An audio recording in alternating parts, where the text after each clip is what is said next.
Carnevale Tagliolese, ritorno dopo il 2019, 2 anni di lockdown purtroppo col Covid, ritorna alla grande. Uno dei protagonisti, Daniele Passarella, presidente di Foglie Vive, che assieme alla Proloco e assieme al CICS è organizzatore di questo evento. Cosa ci dobbiamo aspettare? È un carnevale più importante quest'anno.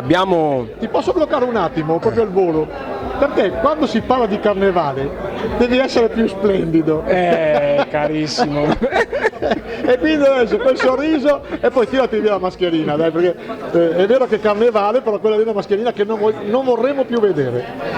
No, c'è la voglia di vedere tanta gente in piazza, quello sì, di ritornare alla normalità. Non sarà una normalità al 100%, però sarà una giornata più serena, la gente ha voglia di sorridere, ha voglia di divertirsi e quindi vedere questi carri, queste mascherine che sfileranno davanti al carro con i balletti, con tutto, darà un senso di gioia che manca da tanto tempo, quello sì. Parliamo un po' di numeri, quanti carri ci saranno, quanti figuranti, avete già qualcosa di idea? Sì, i carri sono 10 carri e ci saranno all'incirca 450 figuranti, quindi ogni carro ha all'incirca 50-60 figuranti, a seconda dei carri un po' più piccoli ne hanno 40, quindi però saranno sempre accompagnati anche da scuole di ballo, quindi il numero dei figuranti tende più a crescere che a calare. Quindi grande giornata, io mi ricordo il 2019 e io c'ero, che sì, c'era veramente taglio di Po gremita, più o meno era quantificabile su 4.000 persone, per la questura erano 500, ma però, no, effettivamente erano veramente qualche migliaio di persone, ed è stata veramente una cosa straordinaria rivedere il paese vivo. Presidente della Proloco, vicepresidente di questa nuova Proloco, siete compartecipi, siete coprotagonisti di questo grandissimo carnevale.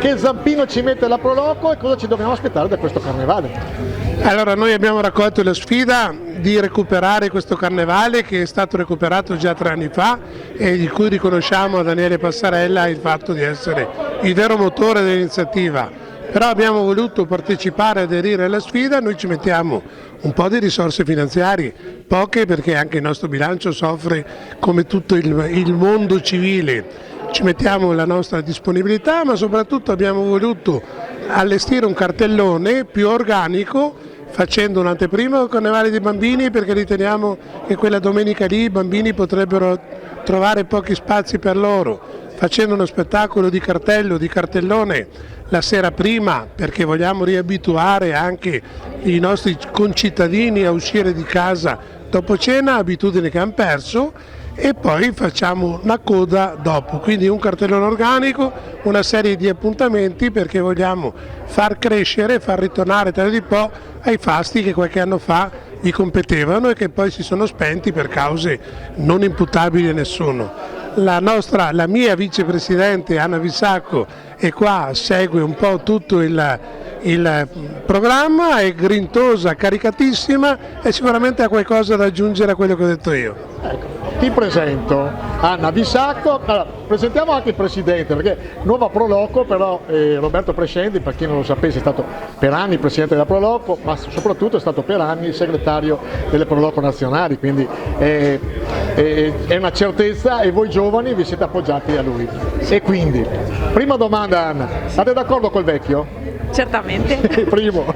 Sì, Roberto è veramente una persona meravigliosa e è sempre pronto a supportarci, ci unisce molto, siamo molto entusiasti di lavorare insieme, ci troviamo puntuali tutti i lunedì, la nostra sede è stata riaperta negli orari del venerdì mattina dalle 10 a mezzogiorno e il sabato pomeriggio dalle 15 alle 18 e apriamo il programma dell'anno con il Carnevale dei Bambini il 20 marzo, poi abbiamo sabato 26 Gianluca Impastato, un comico importante di Zelig che ha fatto vari personaggi molto divertenti, quindi cerchiamo di attirare un po' un vasto pubblico e ci siamo un po' modernizzati con la prenotazione del posto a sedere tramite la piattaforma Viva Ticket.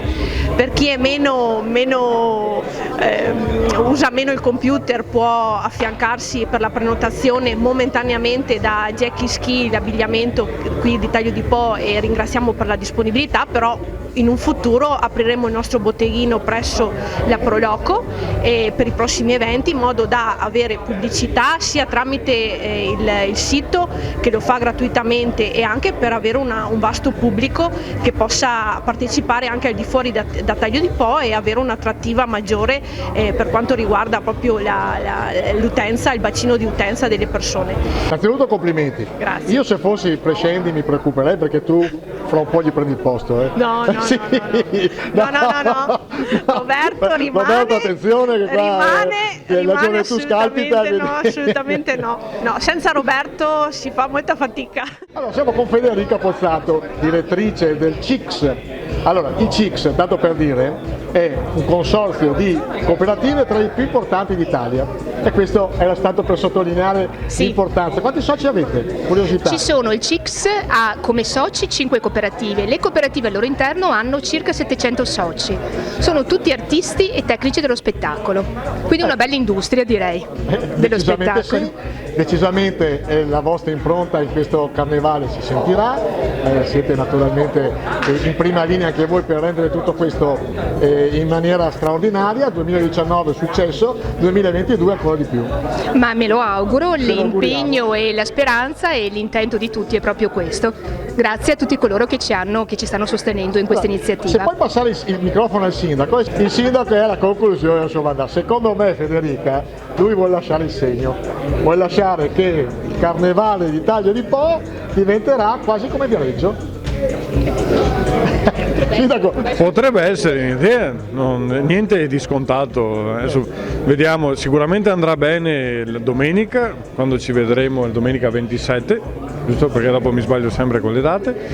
Sicuramente andrà bene come nel 2019, è una macchina organizzativa che è anche difficile da mettere in campo, però dopo 2 anni di stop riuscire a ripartire alla grande come in questa maniera sicuramente è una fonte di gioia anche nelle difficoltà, quindi veramente siamo felici di poter far parte di questa organizzazione. Ecco, a Viareggio, visto abbiamo citato, di solito nei carri, si chiamano carri allegorici, si prende in giro il potere. Avete considerato un carro con il sindaco, con la valigia che se ne va, che ha finito il mandato? Dipende da come si comporta in occasione di questo carnevale, e dopo ci penseremo. Vamos allá.